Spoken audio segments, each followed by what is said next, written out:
What's going on, everybody? Brett here. We're back with my YouTube channel, Good Talk Gaming. And today we finally have the patch notes for the upcoming Prophet and the Warlock DLC. And we're going to take a look at them together. So there are some issues with the Total War website. They're working on it. But in the meantime, they've given us this kind of plain text version that we can go ahead and read. And guys, I'm going to be doing a lot of reading. So for those of you maybe at work or whatever listening, great. This is for you guys. If you're able to look yourself, I'm going to be scrolling very slowly so you can have a chance to read more specifically certain things because some things are very insignificant. I'm not going to read everything word for word, but I will, however, make sure to hit all the important notes. For those of you who aren't familiar with me or my channel, I play both multiplayer and campaign in terms of Total War games. And I love the multiplayer scene for Total War Warhammer 2. I understand it. So hopefully I'll be able to give some insights. And I also love the campaign. I have probably over 1,000 hours in just the campaign of Total War Warhammer 2, which is an obscene amount. And so yeah, so I'll be able to guide you through these patch notes very well and talk about certain things. So here we go. The original thread, like I said, it's not working. So as we scroll slowly through, I'll read some stuff. Okay. This automatic update arrives alongside the Prophet and the Warlock Lords pack, bringing a huge array of content, additions, revisions, balances, and improvements to the Eye of the Vortex and Mortal Empire's campaigns. It could claw into Hinawan's factions of Clan Scryer and the Cult of Sotek now appear in both campaigns under AI control, even if you do not own the Prophet and the Warlock. So never fear, you get to play as them.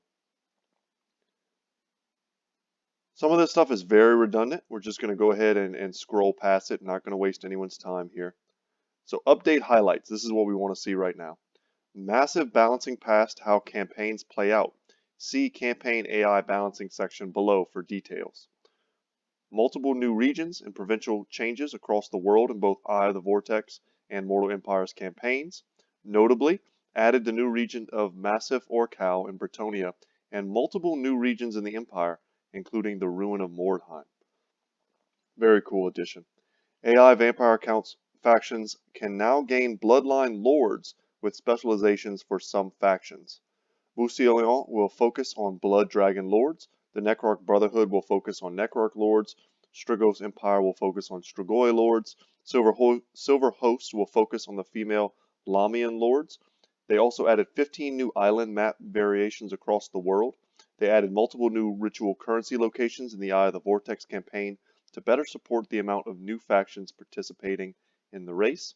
They added new location map button for the Lord selection screen. Hallelujah, that's something people have been asking for a long time. So you can see exactly where your faction starts before you even choose a campaign. They lowered the availability of most agents for all factions to tier 3 or below. Capacity remains unaffected. So they're making getting lots of hero units and sending them out into the map or using them in your armies much more viable much earlier in your campaign, which will make it ultimately more fun and more flavorful. So that's a great change. And added Feral Cold Ones as a recruitable unit for all lizardmen from the Dinosaur Reserve building. So people have been wondering why these guys weren't just in the game as a unit since you could play them in multiplayer. They're really useful in multiplayer. But in the campaign, if I remember right, they're part of like a bound defensive ability that lets you summon them onto the battlefield. And it never really felt good. It was kind of lame. So I realize I read some of these kind of fast. They're actually not the same order as the bare bones patch notes that I've looked at. I kind of skimmed on my own while I was waiting for them to fix their website. So let me just briefly go back because some of these are pretty important, and if we touch on them now, we won't have to touch on them later. So the addition of Massif Orcal in Bretonnia and Mordheim in the Empire. The Empire is getting lots of new um, settlements. It's going to kind of liven up that area. Mordheim, I think, is going to start probably under the control of the Skaven.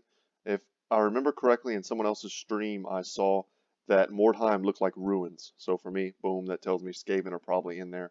Massive Orcal being an orc, a mountainous orc location, kind of smack dab in the middle of Bretonnia. Um, it's going to add a lot of variation to their early game fights, and it's going to give you a target when you're playing as Bordalo or Carcassonne to go and stop those orc incursions into your lands, and should be pretty fun.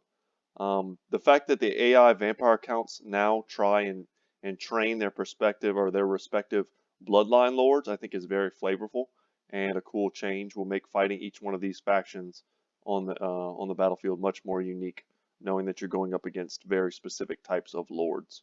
And getting 15 new island map variations is important. They basically made it so that you can fight on the water. Instead of having to auto resolve all your naval battles, you'll instead kind of deploy onto an island and fight it out. So very cool.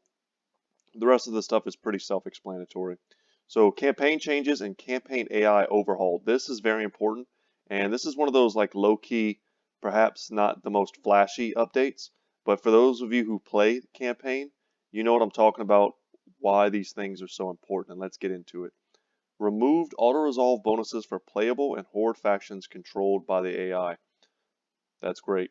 Auto-resolve bonuses a lot of the times basically ruin the game. This is a massive change that is part of our ongoing campaign balancing plans. Given the number of playable lords across the world now, we feel a new approach to balance is required, and our old method of using auto-resolve bonuses is no longer sufficient. Yeah, I mean, they were basically using auto-resolve as like a beating stick for the major factions to pretty much always win every battle against a minor faction. So it made it so that the minor factions really didn't even try and fight the big factions. The big factions always won every battle and took over in very predictable patterns. And, for instance, the dwarves, the greenskins, the main factions for each race, they almost always came out on top. And while that's very like loreful, it makes for pretty boring and stale campaign play. As always, we'll be closely, okay, they're watching to make sure it works. They restructured budget allocation across the board. AI will spend its money more efficiently. Once again, guys, I'm reading this, and this is all stuff that CA's kind of said before, and they've never really delivered on any of this in any real meaningful way. They've made very small incremental improvements that they almost seem to pass off as grand sweeping improvements. So we will have to see. Just take all of this with a grain of salt. This is not probably won't be the holy grail of wonderful AI improvement, but hopefully it's a step in the right direction. So AI will spend its money more efficiently. AI will tend to use its money more than save it. That's great. AI no longer gets base level public order buffs and will instead handle it much better. That's good. It's basically what people have been saying for a long time. When it comes to raising the difficulty in a campaign, is it really a good system instead of making the AI better and function better, more intelligently to give you a challenge through tactics and skill? If that's obviously superior than having the AI simply get a bunch of cheaty bonuses that make it, impossible for a human player to keep up with. So just making it so that, AI factions can never have all of these different negative effects that a human player does means that the AI is not playing the same game as us. And when you beat them, it is just a lot less fun. So I like that change as well. Reworked occupation options selection for Vampire Coast factions. In essence, the VC AI will now sack, raise, and establish pirate coves more often and occupy less often. So that's more flavorful. The Vampire Coast right now in campaigns just conquer everything, and in some areas of the map they're really uncontested. So they'll take huge swaths of the southern realms. They'll they'll end up as a major empire pretty much into the mid game of a campaign, and they really shouldn't be. They should be out there like sacking the coasts and making pirate coves. That should kind of be their deal. The AI will no longer build multiple surplus buildings. That's good. Reduced the AI's likelihood of embedding multiple agents in the same force. They'll make them spread them out. I've seen this a lot with the High Elves, so it's kind of good that they mentioned Alario here. The High Elves in the late game, you'll see a stack that has like 6 hero units in it, and making them spread them out makes sense. Those stacks were just kind of lame. They're just unfun. And AI unit recruitment templates upgraded across the board. Okay. They're making it easier to get certain types of units earlier. High-level view of observed AI balancing across the board is as follows. Making the AI use different types of templates is basically telling the AI what type of units to recruit. So if you're playing multiple campaigns over and over and over again, and you see, the Empire player, the Empire AI always takes this army every single time, it makes it unfun. Or if they always take bad armies, that also can make it unfun. No one wants to fight an Empire army with 19 mortars in it, right? So that's a really good change and something people have been hoping for a long time. In-game variance has been improved. Once again, the variance is what's important. Matchups are less one-sided in many areas of the map. That's good. We'll wait and see if that's true. Vampire Coast impact and average strength rank greatly reduced. That's good. Like I said, they were conquering too much. And multiple vampire factions performance visibly reduced. So the vampire were using their corruption. They were basically in the parts of the map around the vampire starting locations. There's really nothing to fight them. There's weak dwarves, there's weak empire factions, and they couldn't really fight back, especially once the corruption started to spread. So they would just take over and they would snowball, and the AI really couldn't deal with it. So we'll wait and see, but if they're saying that its performance is visibly reduced, and I think a lot of that's going to have to come from the fact that the Empire factions around them, they've strengthened them by giving them increased numbers of settlements, which we'll get to shortly.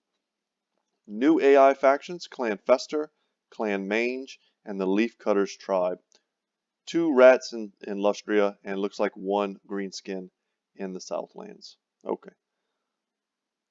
Probably just someone for tic-tac-toe to beat up on, if I had to guess.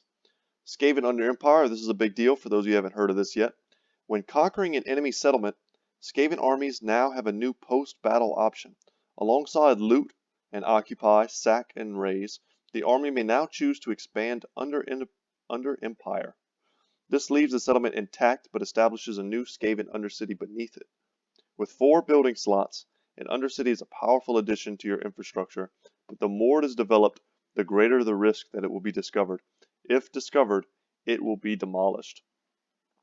So this could either be really fun and flavorful, or one of those kind of time and resource sinks that ultimately never ends up being worth it. Now, if you're playing against the AI may just never discover these, and it just ends up being a great bonus to you.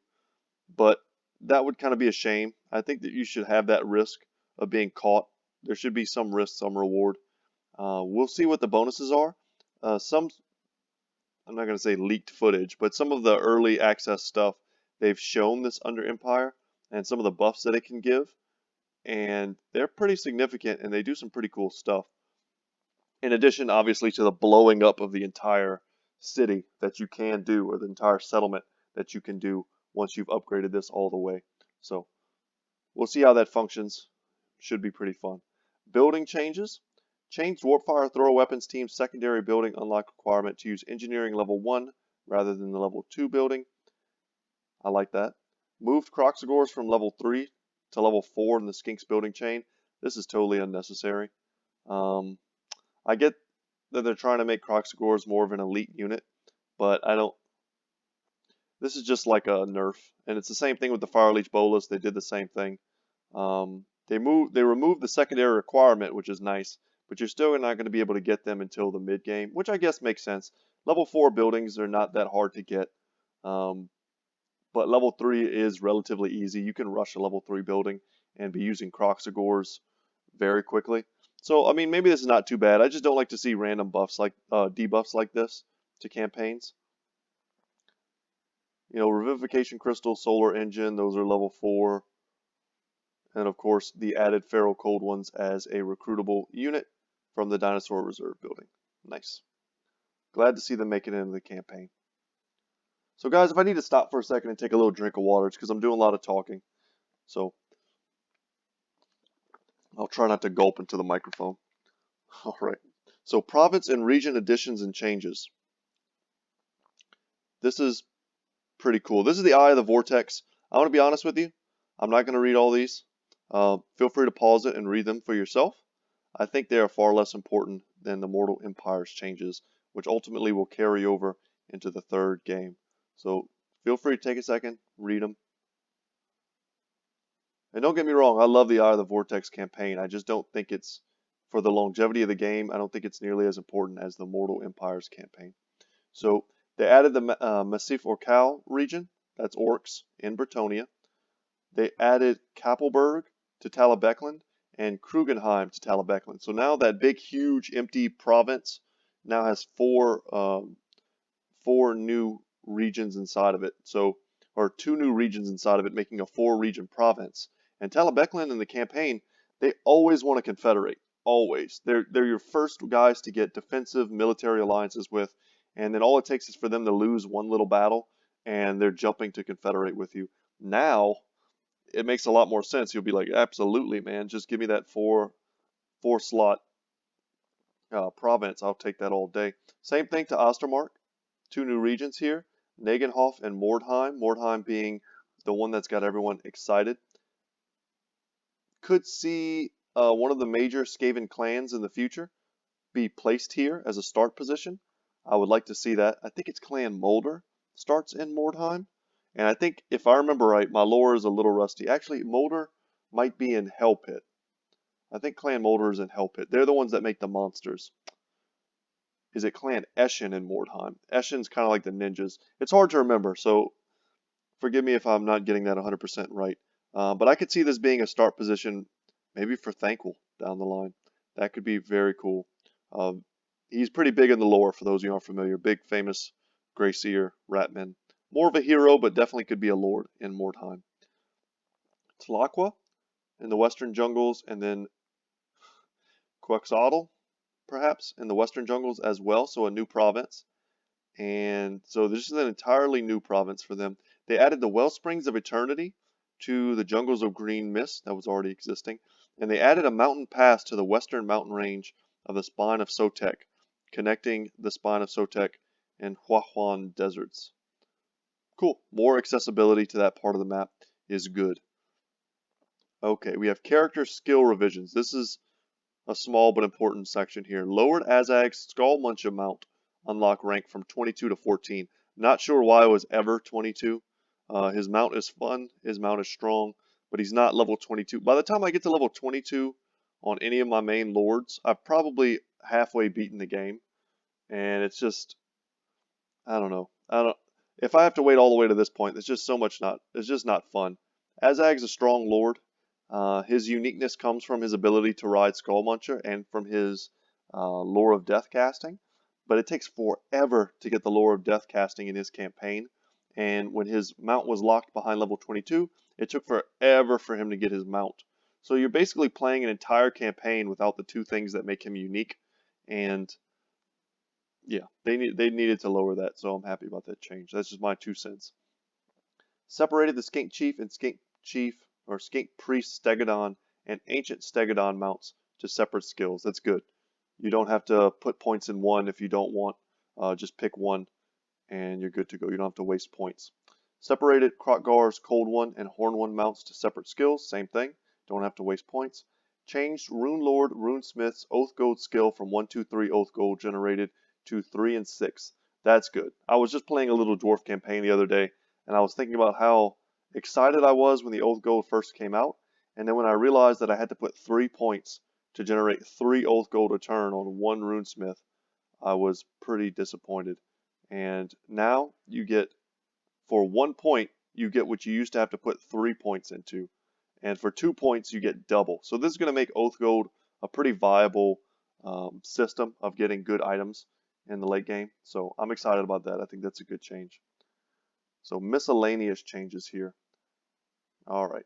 Adjusted textures of Lizardman and Skaven. Okay. Remove Reichsguard Smith requirement. That's cool. Make them easier to get. Red Duke now rides the right mount. That's good. They fixed some issues. Followers not dropping. That's kind of been an issue for a long time.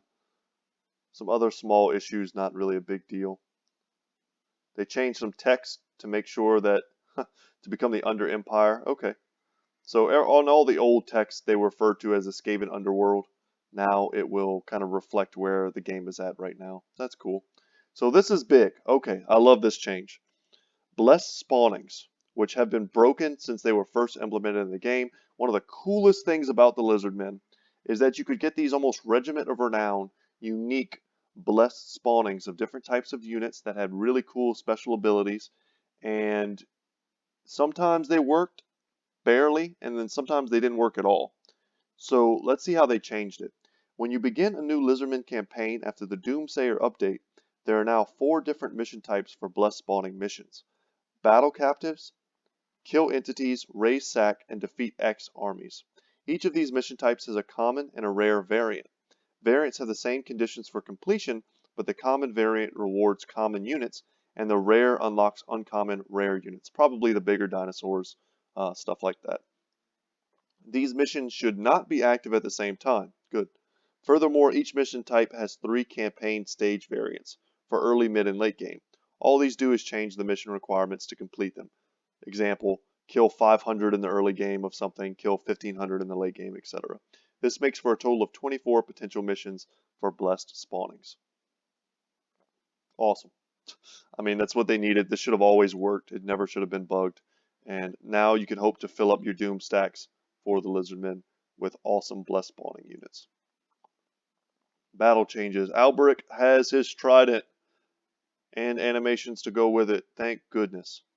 Modders did this like instantly, and I have no idea why CA just didn't like, I don't know, change his animation to some polearm user and make him a little trident. I mean, of all the things to design, a trident is probably super easy for them. But finally, he's got it, so that's cool. He's very generic, and with the trident, just a little bit less so. Alright, this isn't all that important. Just a few minor bug fixes. But this is important here. We're getting to the Bretonnia rework, the Bretonian vowels. Remove existing Bretonian vowel skills. So before, you would level up, you would put a skill point in 1, 2, or 3 vowels. I think it was the Knight's vow, the Questing vow, and then the Grail vow being the best. And they would give you different bonuses to recruitment of different knights. Basically making knights so expensive that you couldn't afford them unless you had these vowels unlocked. So now they've removed that. No more doing away with that. It's a separate kind of UI. You go in, you pick a vow, and there's a whole system behind it. And you have to basically do quests, little mini quests, to further and progress that. And then you get bonuses conferred to your hero or your lord and your knight. Hero units also have them. Paladins, I believe, still have those vows. So, but they're different. Lords can go up to Grail. I don't think the Paladins can. Bretonian unit recruitment changes. And just to say a little bit more about this, I mean, this is a pretty big change. This is going to add a lot of flavor to your playthroughs and a lot more depth. How soon you try and rush these and get to those top tier units is completely in your hands now. And then along that same theme, they've made it easier and more streamlined to get the higher tier units for Bretonnia. So they removed the secondary building requirements of Armory building chain or Carpenter's building chain from all Bretonian units. So as an intelligent person playing the game, you don't have to be an intelligent person, just saying, you figure it out, right? You figure out how to build your settlements. It's kind of part of the fun of it, to build your settlements uniquely and in the exact way that you want to in order to get the units from that particular, capital that you'd like, right? You kind of need to plan it out from turn 1. This is going to be the place where I get all my knights from, but I won't be able to get both knights and, peasants, essentially. I won't be able to get the infantry and the knights from the same place. There aren't enough building slots. So, I'm going to have to build the secondary building and the main building and plan it out. So that's what you used to have to do. Now you can probably get everything. Or you can still build just for knights, but then you also can get these other secondary buildings, but now just have new effects. So it doesn't say in this update here, I don't believe, what exactly these buildings have been changed to exactly.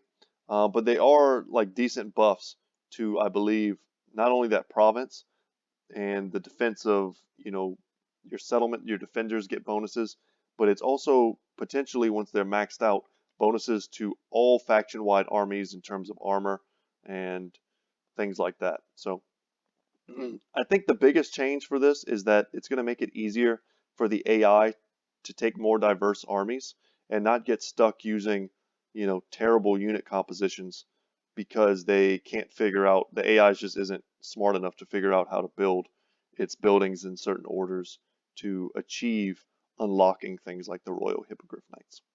Okay. Bretonnian technology changes. Take a second to read that. I'm not going to read all of this. It's basically just about their technology trees. It's a lot, and most of this was here before, and they just kind of changed it a little bit. And they increased the income bonuses for economy types from technologies. That makes sense. They were pretty much useless before. You would never, ever, ever use them. You would go straight for all the technologies that allowed you to confederate other Bretonnians, and you would completely ignore all of the income increasing technologies. So maybe this will change up how we go for technologies for Bretonnia. Give me a second, let me drink a little water.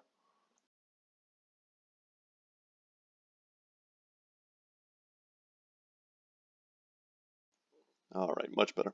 Okay, peasant economy changes. This is a big one. Peasant mob upkeep reduced by 100% when not over the peasant economy cap. So you still have to pay for them, but you don't have to pay for them every turn. You buy them, they're super cheap. If you want, and this is something that I've grown more fond of doing as I've gotten better and better at the campaigns. I mean, you can fill up stacks 2/3 of the way with good units and just finish them off with, peasants. That's a way to get a lot of cheaper stacks on the battlefield, on the campaign map, and to control a lot more area. And peasants are not useless. They're pretty awesome, effective unit when used to tar pit down scarier units, and they really help your cavalry to shine. So, diplomacy changes. Added new Confederation dilemmas that trigger after researching heraldry technologies, allowing instant but costly Confederation options. I like that. A lot of times you would unlock these, and then it would still take multiple turns for them to want to confederate with you. I mean, I'm talking like as many as 10. And yeah, it was lame. It didn't work well. They changed some of the way the AI likes and doesn't like each other. That's Some of this is flavorful. Lizardmen having better affinities for each other. I mean, that stuff makes sense. The Green Knight changes. User given unlimited changes of the Green Knight when at level 5. So when you're at high chivalry. He's no longer a limited resource, so that's good. And increase the turns the Green Knight is available for from 15 to 25. That's good. I played, I don't even know how many campaigns as the Bretonnians. I like never use the Green Knight. He's one of my favorite parts about the Bretonnians. I love taking him in multiplayer. I think he's just a cool unit and a cool, throwback from the lore. But having limited uses of him makes you feel like you need to save him for like a dangerous fight. And sometimes those fights never come and you never use him and you miss out on all of that cool Green Knightness. So now, you max out chivalry probably into the late game and you just get to use him unlimited. So this will make me want to keep an open slot, honestly, in some of my campaign stacks, just in case I want to bring in the Green Knight. And I probably will now, because I know that at the end of the day, once I finally reach this high level of chivalry, I'll be able to get him back and just keep him from that point on. So very cool. All Bretonnian lords now start on horses. Makes sense. They probably always should have done that.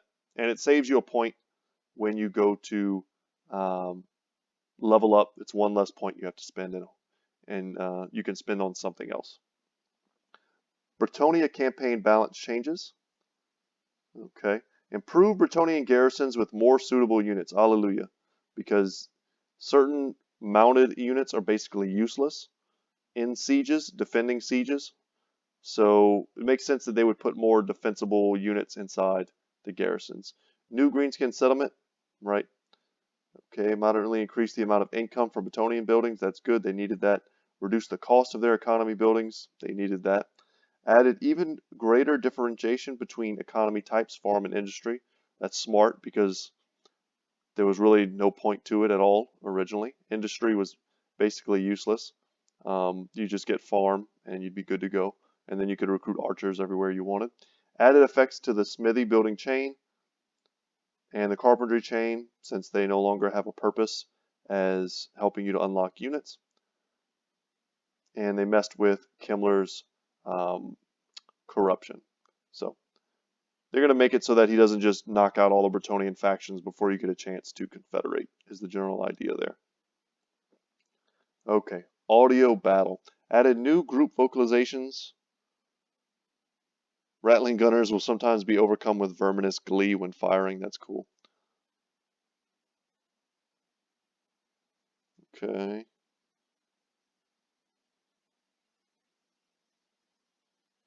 Some of this, I'm skimming this.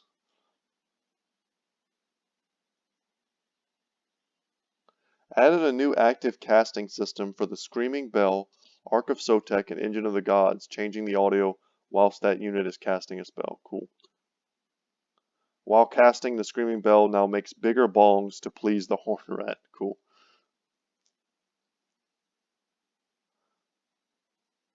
So they added a lot of cool sounds. This one I thought was very flavorful. Cut out the tongues from the Council Guard. Keep Council's secrets safe. Yes, yes. So in the lore, the Council Guard are the albino unbreakable. These are the new Regiment of Renown Rat Storm Vermin Halberd units. And in the lore, they are mute. So makes sense that they wouldn't make any noise. And I'd say that's not that important, but it's still cool. And campaign. Turn down campaign building fires. Not sure what that means. Rework some idle vocalizations for Scroll and Tretch. Okay, so not anything too important. We don't need to go over that. All right, this is the meat and potatoes here. A lot of unit changes. This is what I really want to get into. Ability changes, general updates. I mean, this is a lot of stuff to read. So I'll tell you what I'm going to do, guys. I'm going to leave us here. We're at about the 30-minute mark. I'm going to take a minute, rest my voice, and then I'm going to bring us back for the second half of our update here. So guys, thank you so much for watching. Hope you join me in the next one. I'm going to be reading through it, and this is where most of my thoughts will come out on the different buffs and debuffs that are happening. And yeah, hope you appreciate it. Hope you join me for the next one, and I'll see you there.